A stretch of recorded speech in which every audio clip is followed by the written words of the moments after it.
This is Teachers Talk Radio, and you are listening live. Hello and welcome to the Late Late Show. My name is Kathryn Taylor and my special guest today is Rachel Hill-Kelly. I'll be talking to Rachel about a number of things. We'll be talking about her initial teacher training experiences and more.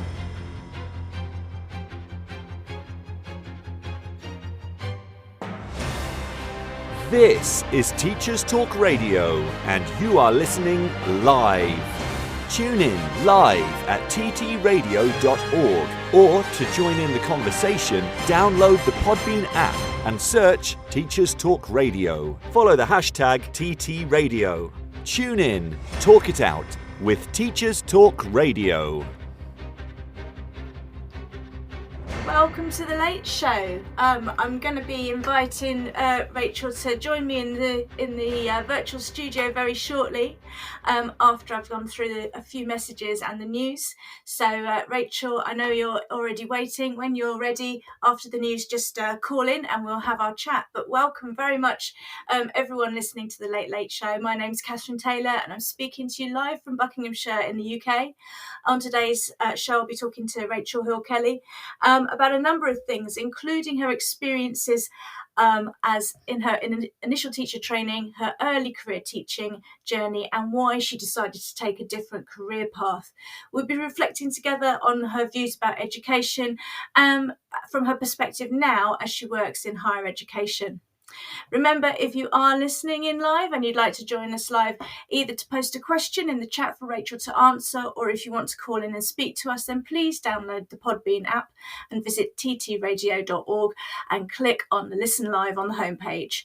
This should take you directly to the show. There you can post comments and ask questions during our conversation. Once I've spoken to Rachel, I'll open up to any of you who want to call in. You can call in by pressing the icon at the top of the screen on your phone's app. Click this and you'll be able to connect you. I'll be talking to Rachel right after the news. Join us then. This programme has been brought to you by the Happy Confident Company. Our clinically approved, ready-to-go wellbeing and mental health programme will help your pupils thrive. In only 10 minutes a day, you'll be able to deliver social and emotional learning and wellbeing tools throughout your school. To find out more, visit us at www.happyconfident.com. This is Teachers Talk Radio, and this is Teachers Talk Radio News.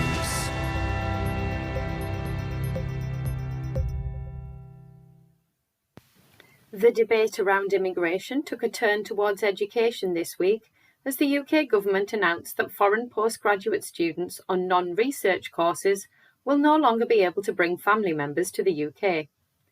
According to the BBC, the University of Wolverhampton has already criticised the new plan. Whilst Prime Minister Rishi Sunak said the move would help bring migration down, Dr. Rachel Morgan-Guthrie from the university said students who came with a support network were more likely to succeed. Last year, 135,788 visas were granted to dependents of foreign students, nearly 9 times more than in 2019. In the same period, 680,000 foreign students studied in the UK. There was also a division within the government as some wanted to see the ban on dependents extended to all postgraduate students, whilst others, including Education Secretary Gillian Keegan, argued that there were economic benefits both to universities themselves and the wider community. Vapes have regularly appeared as a topic of concern for many teachers, and a recent report into substances found in illegal vapes is likely to raise further issues. The BBC reports that vapes confiscated from school pupils contained high levels of lead, nickel and chromium. The results of the test showed that children using them could be inhaling twice the safe limit of lead and 9 times the safe amount of nickel.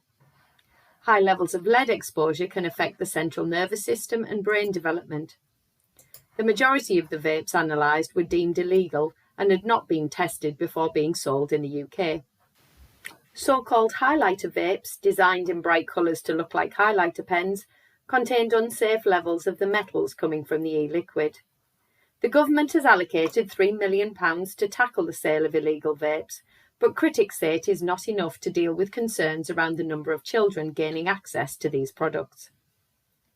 In Scotland, school meal debt could be scrapped in some additional areas after North Ayrshire Council agreed an action to investigate the impact the debt was having on families and schools. Head teachers of local schools are regularly reminding parents they owe money, according to the story in the Daily Record. 12 councils across Scotland have already abolished this type of debt. The increase in families struggling with paying for meals has been attributed to the cost of living crisis. Many schools have reported parents struggling to feed children and resorting to sending pupils to school with inadequate packed lunches or, in extreme circumstances, keeping children off school to avoid accruing more debt. Finally, and staying with the topic of food, STV reports that in Glasgow, free school meals have been so popular that head teachers have had to stagger lunch times to ensure everyone can eat comfortably. The increased uptake of children in P1 to P5 accessing a free meal has again been attributed to the cost of living crisis, meaning more families are needing to access certain benefits. But at least everyone is getting a good meal, and the staggered breaks have helped kitchens and dining halls to cope. This has been your Teachers Talk Radio News with Joe Fox. This is 2 Minute Tech with Steve Woods, your tech briefing on Teachers Talk Radio. Hello, this week I'm considering how easy it is to get distracted when researching on the internet. I'm putting myself in the shoes of a young person and have set myself a task of writing a report on the greatest invention of all time. I'm also not going to use ChatGPT. So, my first online search shows a lot of people claim the wheel is the greatest invention, and let's face it, there are a lot of them around. There are 9 million bicycles in Beijing, and that's a fact. That's 18 million wheels just on bikes in one city, if we assume nobody has a tricycle. This led me to want to know how many bicycles there are in the world. The answer I found was an estimated 1 billion. That's 2 billion wheels, again assuming nobody has a tricycle. Now I want to know how many wheels are there in the world. Another search tells me there's an estimated 37 billion, 24 of these billion being toys, and the next biggest share of 8.4 billion being on cars. A quick scan of the results page poses an additional question I hadn't considered. Are there more doors or wheels in the world? Well, I simply have to know.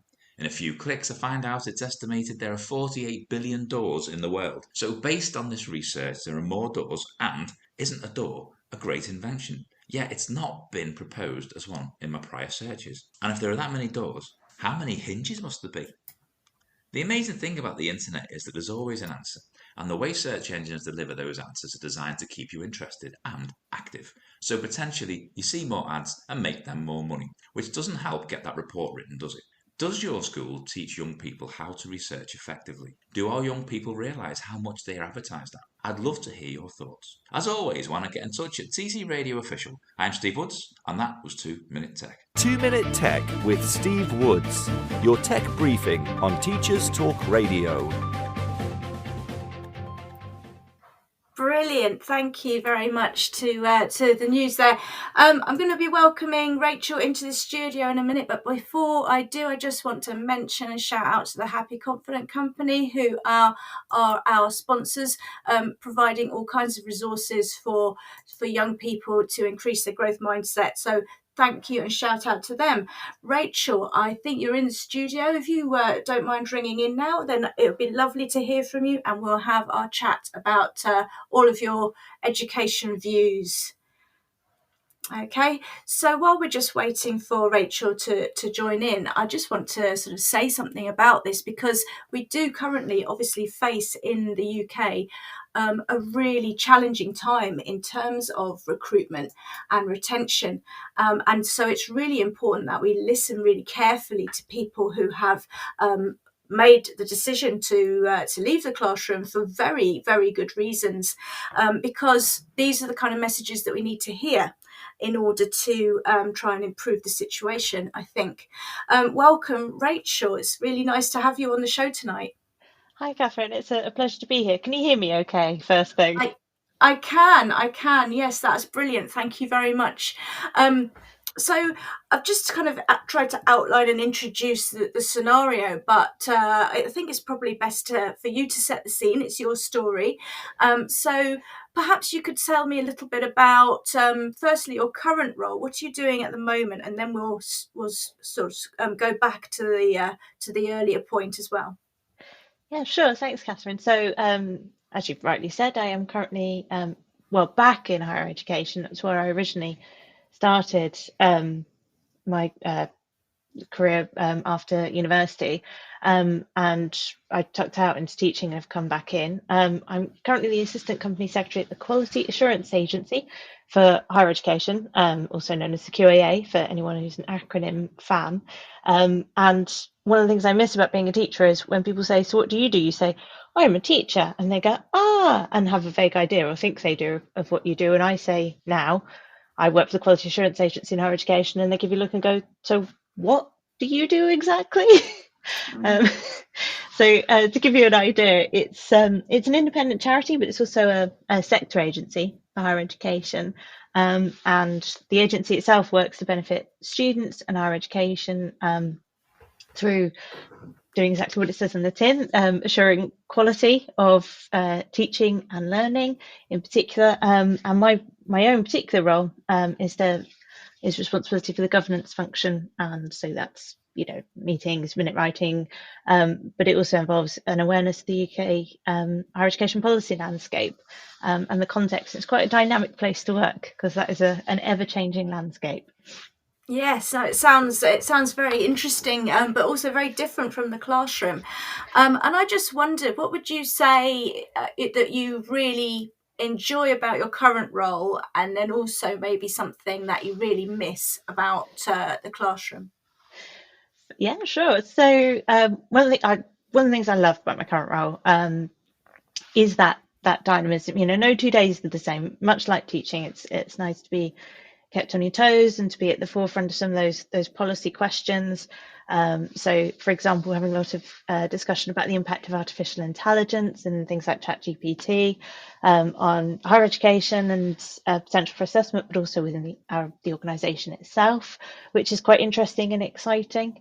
But I guess in terms of one of the things I miss about teaching, I miss being surrounded by young people every day. I love being in a primary classroom, particularly the early years and reception classes. They were, the children are a delight, and I do miss getting to see 30 smiley faces on a daily basis. Oh, no, I could totally get where you're coming from. It says also in our sort of pre-notes, we've been having a bit of back and forth, and you mentioned you're a school governor or chair of governors. I wonder if you could just expand on that a little. Yeah, sure. No, I am. So I picked up the school governor role while I was a teacher, actually, getting involved as a parent governor. And it's been a fantastic way to support the school in what they do. So at the moment, I'm the SEND governor and monitor the SEND provision at the school. But we obviously cover anything that is involved in the running and the oversight of the school, and things like recruitment and finances obviously are quite big issues at the moment for schools, and you get that perspective too. But if there are any teachers out there who are interested in becoming a school governor, it is a great way to support the school. That sort of support and challenge is really invaluable to I'm going to say leaders. I do that as well. I'm actually, because our school, the way it's arranged, we have trustees, and I've been a staff trustee for about 4.5 years now, and it is a really interesting insight into the operational, the strategic vision for the school, and then sort of the reporting back to, you really get to see a much more holistic picture of how things are done and why things are done. So it's a fascinating role, and I'd like to echo your view. If there's anyone listening who's thinking about a way you might contribute to your school, then it's a valuable role that you might consider volunteering for. Right, brilliant, thank you. So let's get into it a bit more deeply then, into your journey into teaching, because you work in higher education. You've obviously had a very long and you're very passionate about education. You clearly care an awful lot. You're volunteering for school governor roles, and you supporting SEND, and all of those things paint the picture of someone who's really passionate about education. So talk me through. You came in, and then sadly you ended up going out again. What's your story? Well, it kicks off back in 2018. After having my second child, I felt it was a good point to do something different.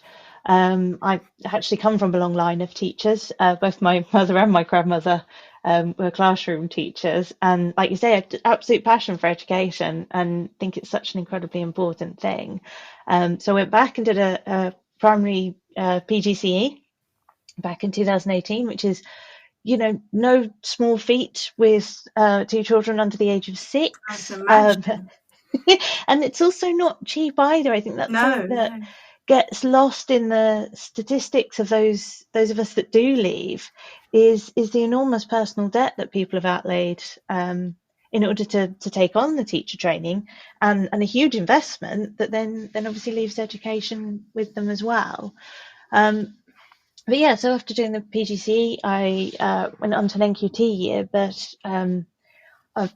I left that. To be honest, it was a combination of long hours. I came from a background where I wasn't unused to incredibly demanding jobs and long hours and huge, high pressure, high stakes work, and having to be incredibly organized. And yet all of those skills were just no match for just what felt like the volume of work. So, talk me Issues with through resource and all sorts. talk me through a typical day in your training then, in your initial teacher training year. Were you was a PGCE route, so were you in university a few days a week? How did it look in terms of the contact time and the scaling up, presumably Yeah. from very little at the beginning to much more of a workload towards the end? I don't mean workload, contact time. That's what I mean. Yeah. Workload's always there.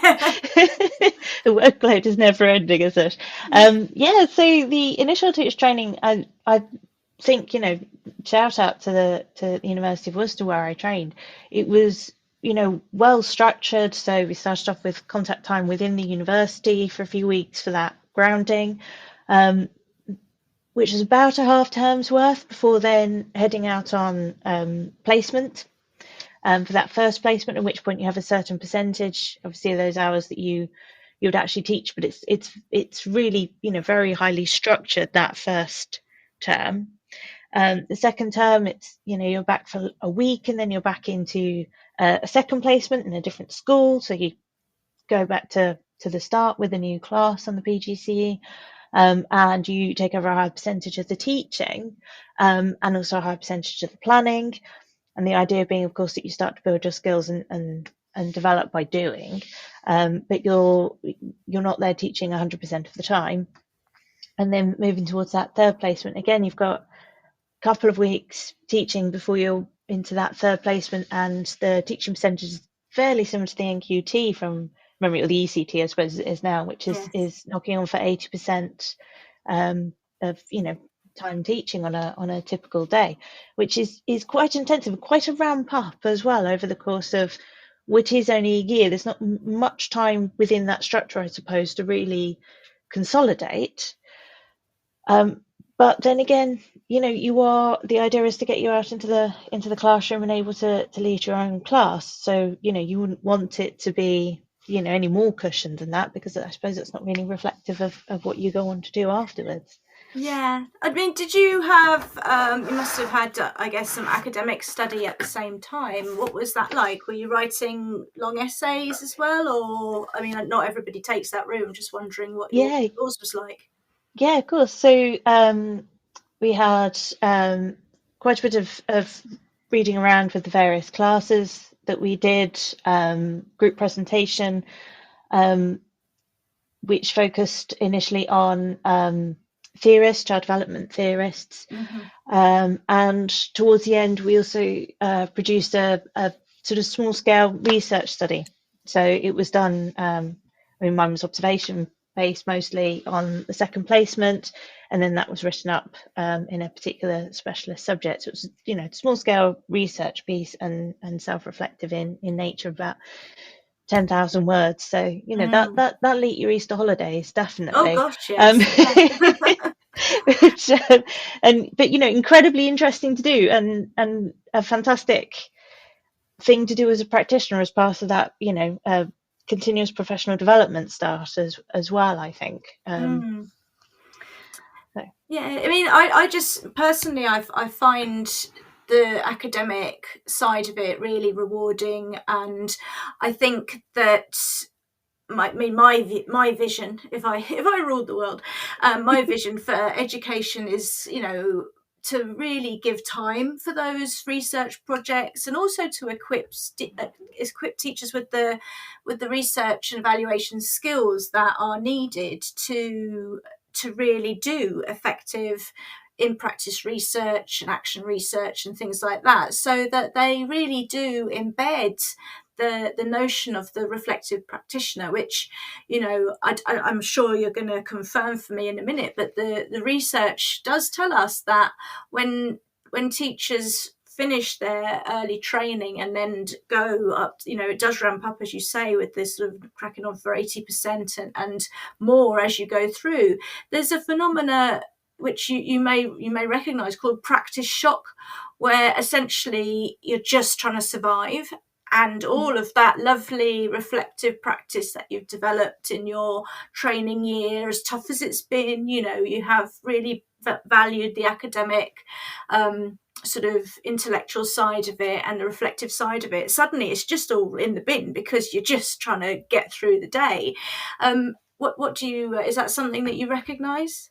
Yeah, no, absolutely. I think that's a great way of putting it. And I think as well, that recognition comes with a sadness, because actually, if we look across, if we do compare ourselves to other places in Europe, that level of contact time and the amount of time available for CPD that's hardwired into teaching contracts, is tiny. It's minuscule. Like you said, it's practice shock. You're just fighting to survive with the day-to-day job and the volume of work that presents to you. Whereas actually that isn't necessarily the norm elsewhere. And it feels like we could have, as teachers, we could all be so much more effective as practitioners for that breathing space. It would be better for the children in the classrooms if that contact time was lowered in order to provide that, real space for that academic practice and the CPD that goes alongside it. Yeah, it's if I had my way, I'd love to see, of course, workload reduced, but I don't always think of sort of action research and CPD as workload. I see, it's when you've got to fill in a spreadsheet twice with the same information because it won't transfer across. That's workload. Reflecting on your practice, I feel like you might have had to do that at some point. yeah, definitely a note of empathy there, I think. But working hard on an academic, reflective, engaging practice that actually kind of does feed forward into your own teaching, I think that's not really what we mean, or what I don't mean by workload. It's definitely the kind of the weird kind of boring admin where you have to write verbal feedback given in a purple pen. Yeah, no, absolutely. So yes, like you say, workload is definitely the wrong word, but of course, we are talking about the same hours in the day, aren't we? And if you are trying to enter data twice into a spreadsheet, the hours go by and there isn't the room for that practice, and it can be so rewarding. I've had the pleasure of seeing it as a school governor. One of the teachers had gone and done a primary science in-depth primary science mock, and just got so much out of it, and the joy that they had in that study and the self-reflective practice and everything they brought back into the schools. So was and is hugely valuable, that absolutely you want that person to have the time to do that without it filling their weekend so that they can't relax. And the thing that should go is that, double entry into the spreadsheet. Yeah, 100%. And, I mean, I could go on about this because it's one of my beefs. I kind of, quite frankly, if you're having to do that, then it's not, something's gone very badly wrong, but we all still do it, Right, anyway, let's move on to your next part of your story. So you've completed, you've got your QTS, presumably, and Yep. did you return to one of your placement schools for your NQT year? Or did you go to a new school altogether? No, I went to a new school altogether. There's a combination of, trying to find a job that also fitted in around the family in terms of geographical location and commute and all that kind of a thing, particularly with one child still in nursery. So it was a completely new school, completely new environment, new set of, ways of doing things completely to get my head around, I suppose. And it was a school in a challenging area as well. So there was probably an element of having bitten off more than I could chew at that particular point. Yes. Make no bones about that. That was definitely difficult, but equally, it was a challenge I really wanted to rise to, really. And I took it on full time, and actually, in hindsight, with two small children, I think that was just it. Teaching bizarrely hasn't ever felt like a job that you can fit in around family life, because everything goes by the wayside during term time, and then you spend the holidays trying to catch up with the kids. You sort of don't breathe, really. So in the end, I packed that in and went doing day-to-day supply, which was fantastic. It worked an absolute treat around the family. It was flexible. I had a number of schools where I'd go back to repeatedly, so you'd see the same children, which was lovely. So it gave you that sort of opportunity to build the relationships. But equally, when I left at the end of the day, I left at the end of the day. Yeah, of course. I mean, So, do you think that? I mean, I'm not wanting to put words in your mouth at all, so it might have been a wonderful environment, but what was the support like within the school? Was it quite a nurturing place, despite all of the work that was, the long hours, or were there other challenges within that school? that's an interesting question, and one that I still unpick, I think. I don't want you to speak out of turn, of course. No. I think for the most part, yes, it was a supportive environment, and it was but it was it was a challenging school to work in. And like so many schools, one of the other complicating factors was the financial pressures it was under, and there just weren't many adults in the room either, which or there were points where we were the only adult in the room for several days at a time sometimes. So it's it was a tricky place to get into. I mean, obviously you've talked about it being in a challenging area. I presume you mean socio-economic, but was there a high level of need as well for the children with their neurodiversities and things like that? Or, I mean, I'm just trying to really get a picture. There was. I mean, and too often it feels like the two seem to go hand in hand, don't they? For very, very complex reasons.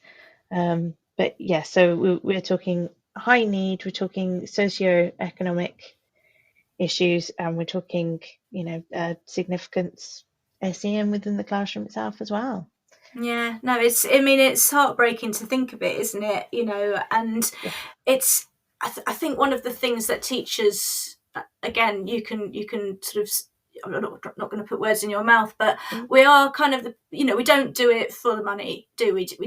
Money is good and you need money, but we do it. It is more of a vocation, and we do care, and it is really hard when you're confronted with those kinds of issues.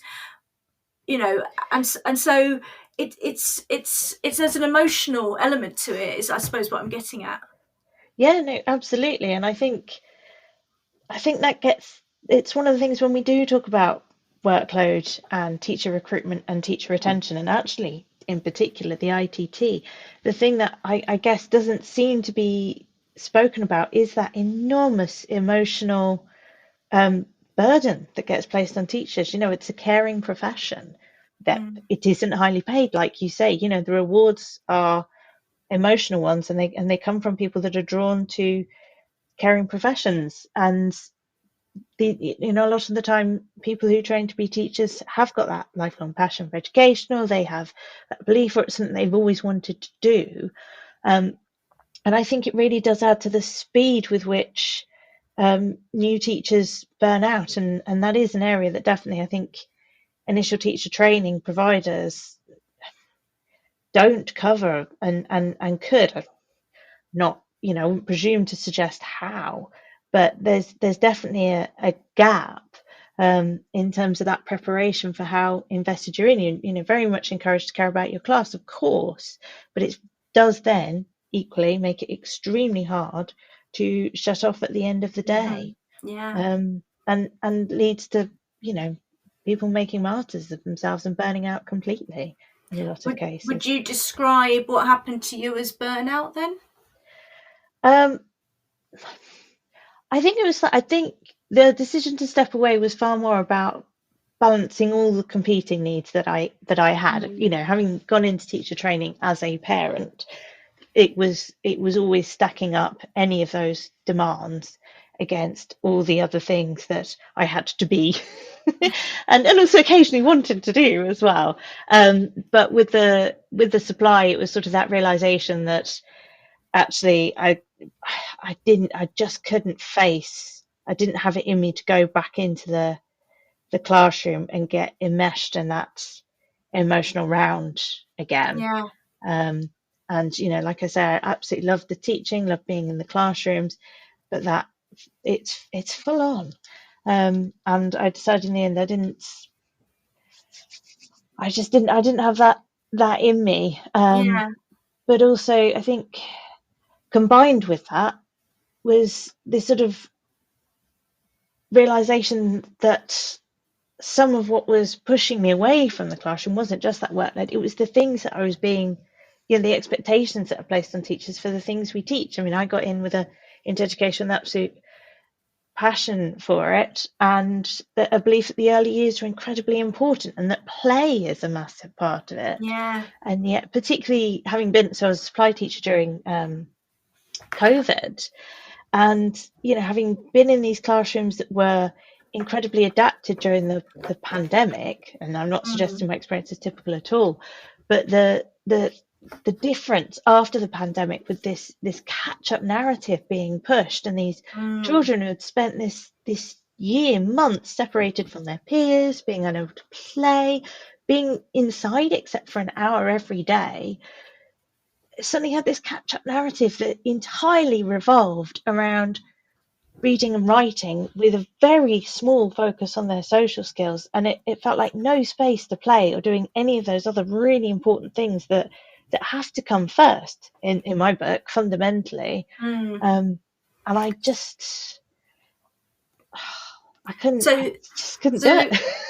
just to kind of summarize what you're saying, are you saying that part of your beef, if you like, with the education system is that you don't actually agree or believe in the kind of priorities of the curriculum at the moment, particularly after COVID?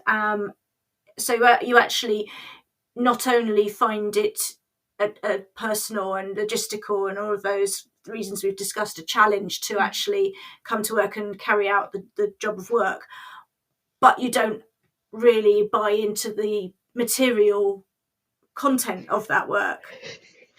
Yeah, I suppose that's the way of putting it. Yeah, philosophically, there are various schools obviously around the play, but I think in England certainly, I think our national curriculum is having a really damaging effect in schools, in the pressure it places on children, in the Mhm. pressures it places on staff, and it just there are so many things that are being squeezed out of that curriculum or feels like are being squeezed out of that curriculum, like music, like physical education, all the things that give you that sort of rounded whole child who is then also Mm. capable of all of the skills that you're trying to get across in things like maths and reading and writing. And these, we're losing that sort of periphery where those skills can be built, particularly with children who aren't necessarily in, inclined or haven't got that bug to sit down and pore over, maths problems. For Yes.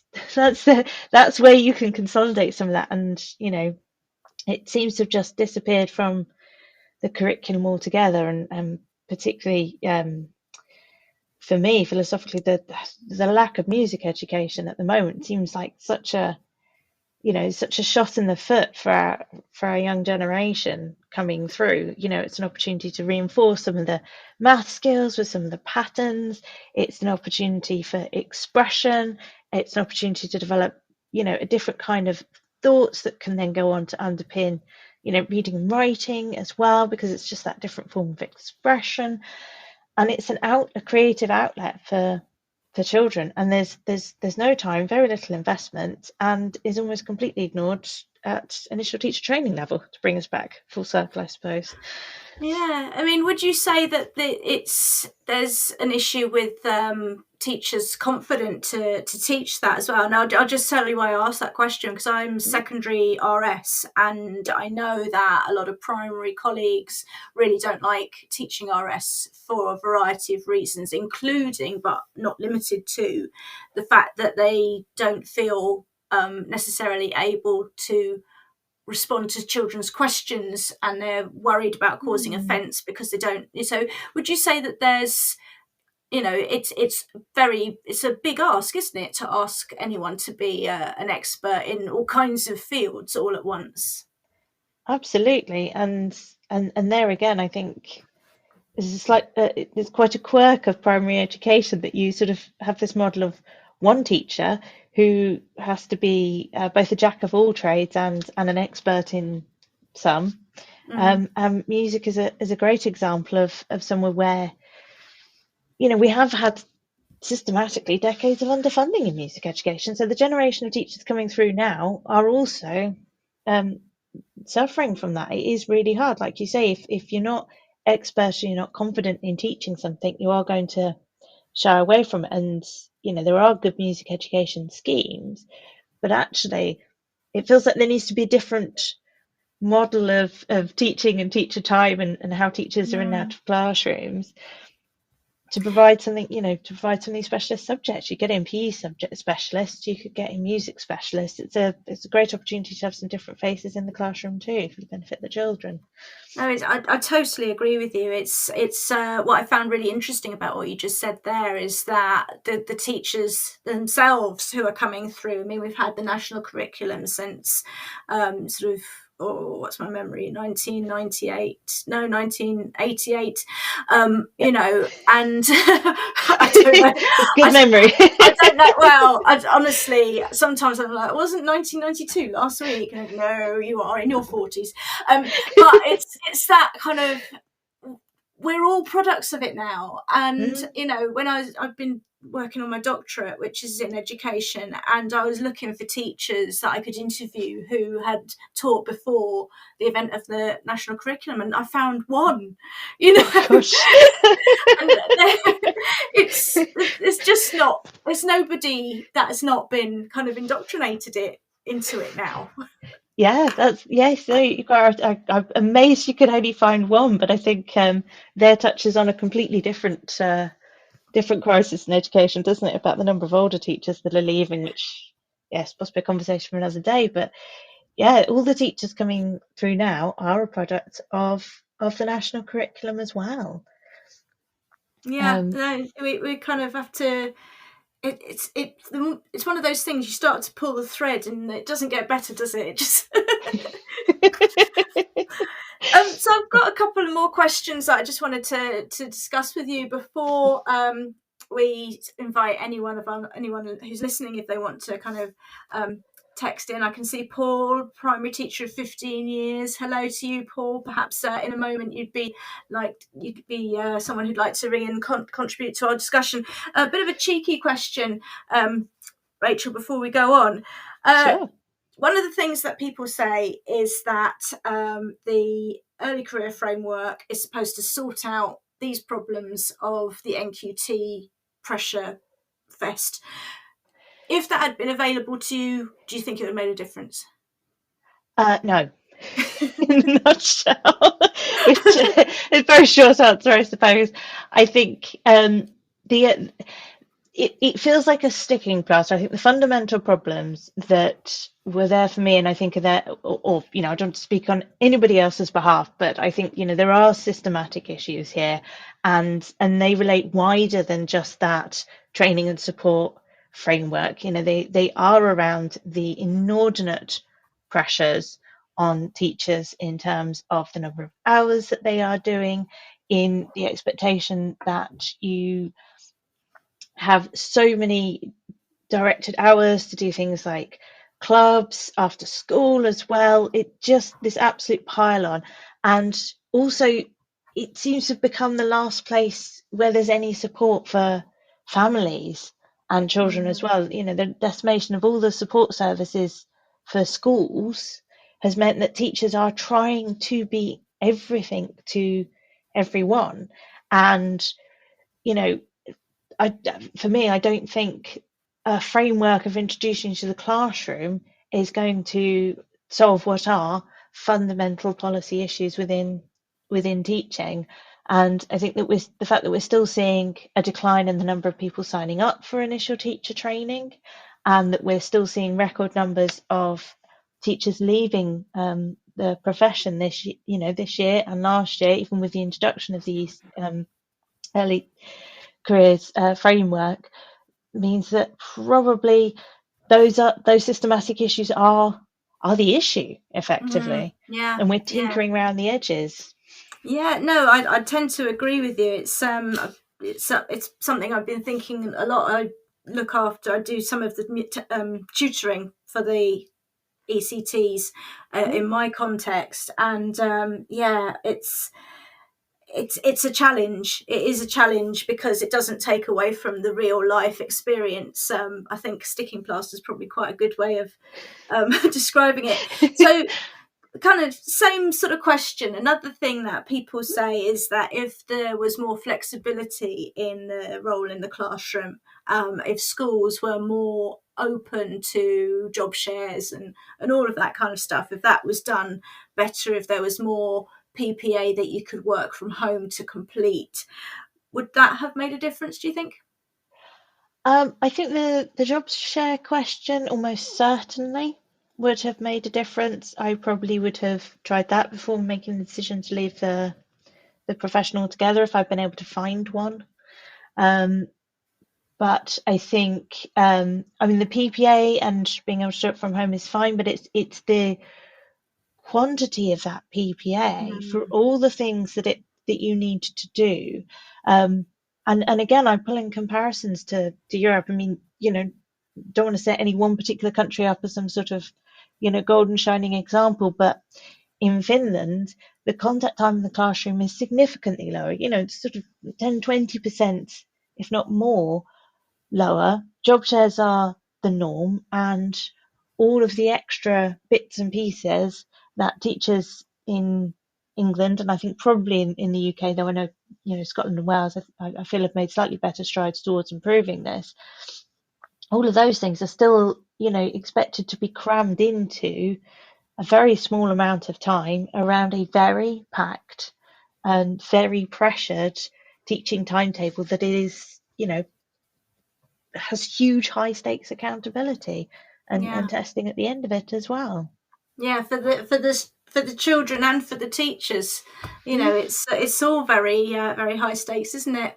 Yeah. I'm going to just invite anyone who's listening in. I know Paul has indicated that he's interested in calling in. If you are, Paul, please do, and anyone else who's listening, just click the icon on the app, and we'll let you into the conversation. Here we go. Hopefully just coming through now. Paul, are you there? Hello. Hi, Paul. Can you hear us? I can hear you. Can you hear me? I can hear you. Welcome. Thank you for super. calling in.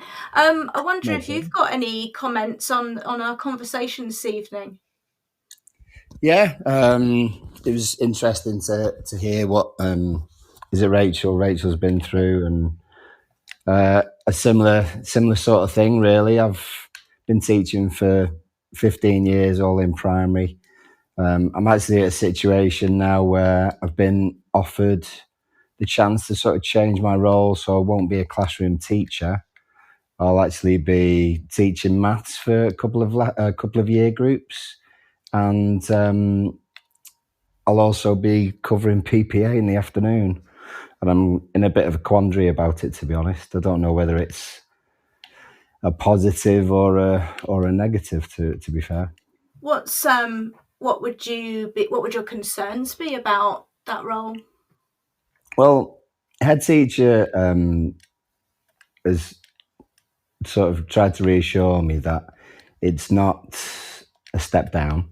Mm-hmm. You know, she sees me as doing quite a lot of stuff like policies, paperwork, basically a lot of things that she would normally do, but is now not going to do as much, if you like. I mean, she kind of puts it across that I wouldn't be SLT, but I'd be doing some SLT work, if you like, with a view then in the future to potentially become SLT or kind of management in some way. Yeah, and is that where you see yourself in your career trajectory? Is this something that's been suggested to you, or were you seeking something slightly different? Well, I mean, as a as a male teacher, you're expected, aren't you, to be in some sort of management role. Certainly after 15 years. But it's not something I've seen myself doing before. But the last year has been really tough teaching wise. The class is, a very challenging class. It's actually going to be the same class next year that if I was to stay as a class teacher, it's the same class I would have. It's also going to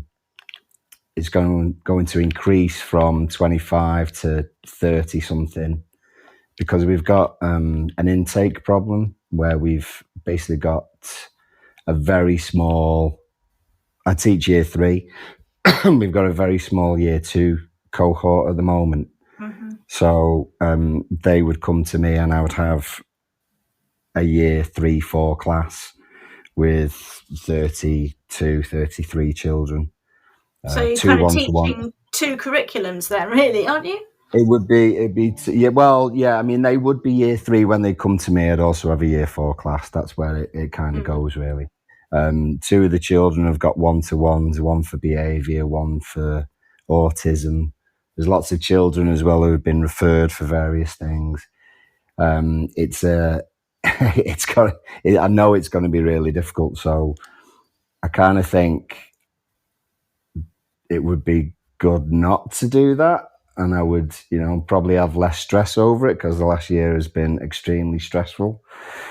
But at the same time, do I want to leave being a class teacher to do that? Does that make me less of a teacher, if you know what I mean? I do, and it's so tied up, and maybe Rachel wants to comment on this as well, because our professional identities are really, really deeply held, aren't they? Rachel, what's your kind of thought? You said you used to introduce yourself as a teacher, and now you don't. Do you still feel like a teacher on the inside?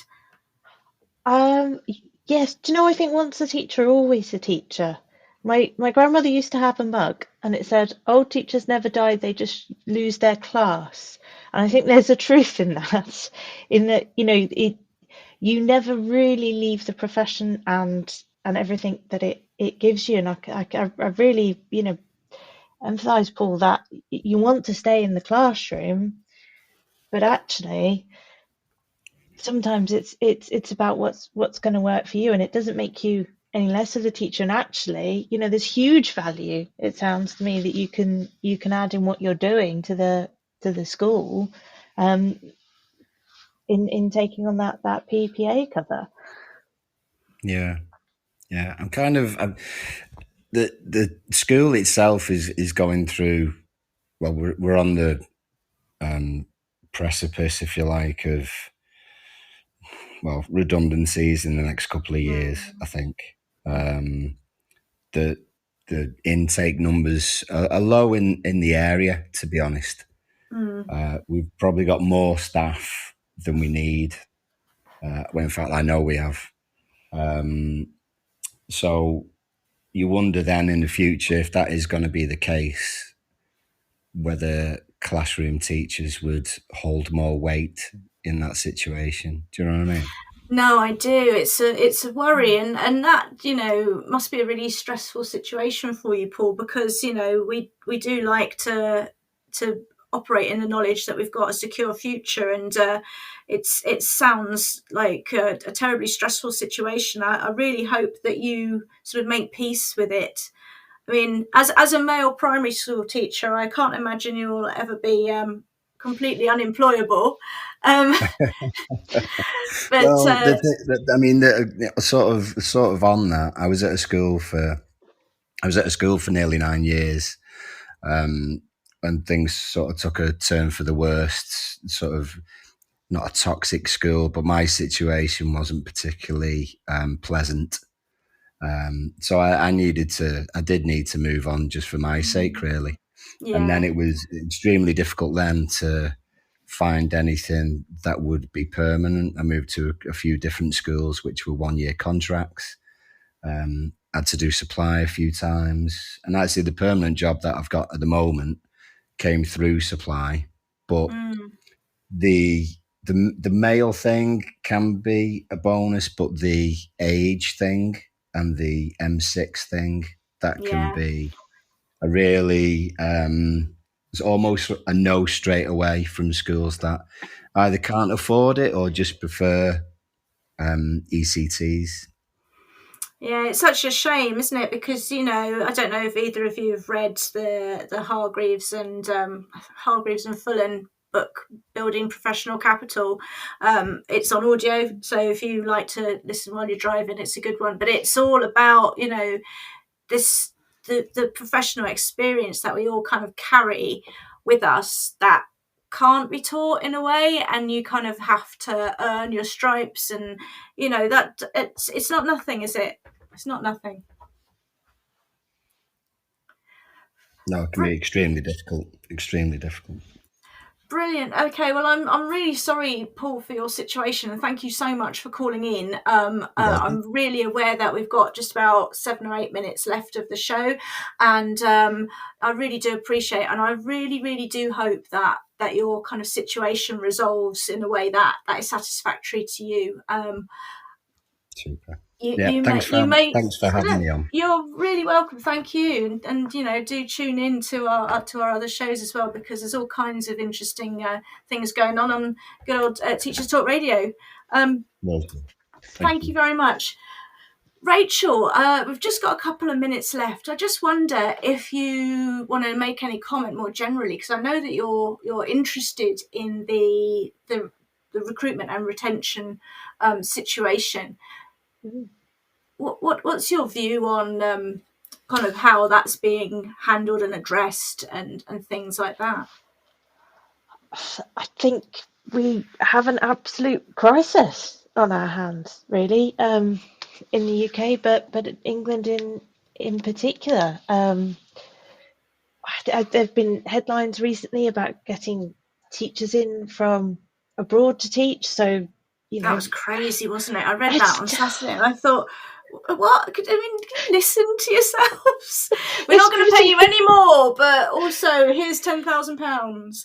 Yes, exactly. And, we've just made announcements about reducing, the ability of anybody to bring dependents with them if they come over and study, and that sort of, that the rhetoric that, builds around people coming in from other countries, but, we'll go and pinch your teachers to fill our own vacancies rather than looking at some of the things that we could do. Like we said, at least there is a sticking plaster with the early careers framework there. But there's a massive issue in terms of the number of teachers that are just leaving the profession in droves. We had one at the school where I'm a governor, and they have left within 5 years. Again, they came from a background where they were no stranger to pressure, but they said they never had any time for themselves, and they just become another statistic. And I think that narrative around the pressures on teachers is filtering through, because the numbers going for ITT places has dropped. So has the number of ITT places. After the DFE review, we've gone down from, I think it's 240 odd providers. We're now down to 179 recognised providers for initial teacher training places. So in the middle of a recruitment crisis, we seem to have reduced the number. We've reduced the supply, which is slightly odd. And then that's before we even get started on those, like Paul says, the more expensive teachers at the end of the spectrum, where there just isn't the money in school budgets to hire experienced teachers. And they have experienced teachers have huge value to add. And I said earlier in the show, if you think about teachers who are training now, who have taken out a loan for their, if they go for a higher education QTS route, they're taking out a minimum loan of £10,000 a year, not to mention anything they take out and borrow for their maintenance. So if you've gone for a bachelor's route, that's 3 years. That's at least £30,000. And if you do it as a late career teacher, I joined the profession when I was 30. You're leaving actually quite a well-paid job, and you've got commitments by then. So it's really tough. It absolutely is. And it just seems to me that, some of the basics are not being addressed. We need to fund our schools, because it's a caring profession and teachers want to see the resources there. We need to pay teachers properly. That's pay is a part of the elephant in the room. It's a profession. These are, people who have, like you say, we've got lives to support ourselves. And, if we want our children to be educated well, we need to start by making sure that the teachers are happy and cared for and well paid.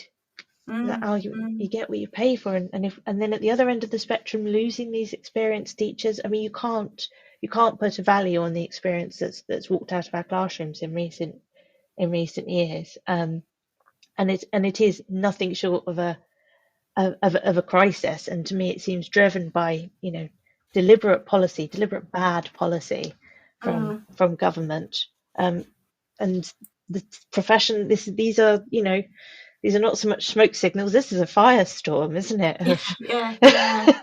Of teacher shortage. Oh dear. Well, don't have nightmares, everyone. We've painted. I have to say, Rachel, I've really enjoyed chatting to you this evening. I'm sorry it's been all doom and gloom, but it has really been great. And thank you so much.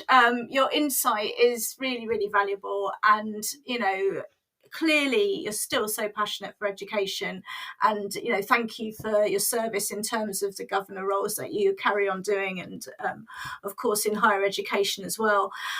So thank you very much for coming on the show tonight. No, thank you very much for having me, Kathryn. It's an absolute pleasure chatting to you too. Brilliant, thank you very much. So I'm going to just play our messages again, and then we'll wind things up for this evening's Late Show with Kathryn Taylor. This programme has been brought to you by the Happy Confident Company. Our clinically approved, ready-to-go wellbeing and mental health programme will help your pupils thrive. In only 10 minutes a day, you'll be able to deliver social and emotional learning and wellbeing tools throughout your school To find out more, visit us at www.happyconfident.com.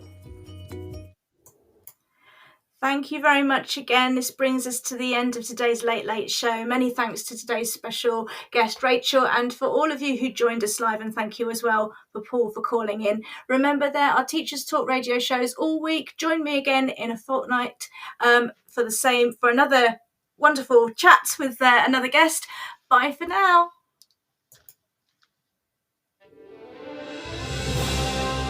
You've been listening to Teachers Talk Radio. Tune in live and listen back at ttradio.org. We look forward to hearing from you next time on Teachers Talk Radio.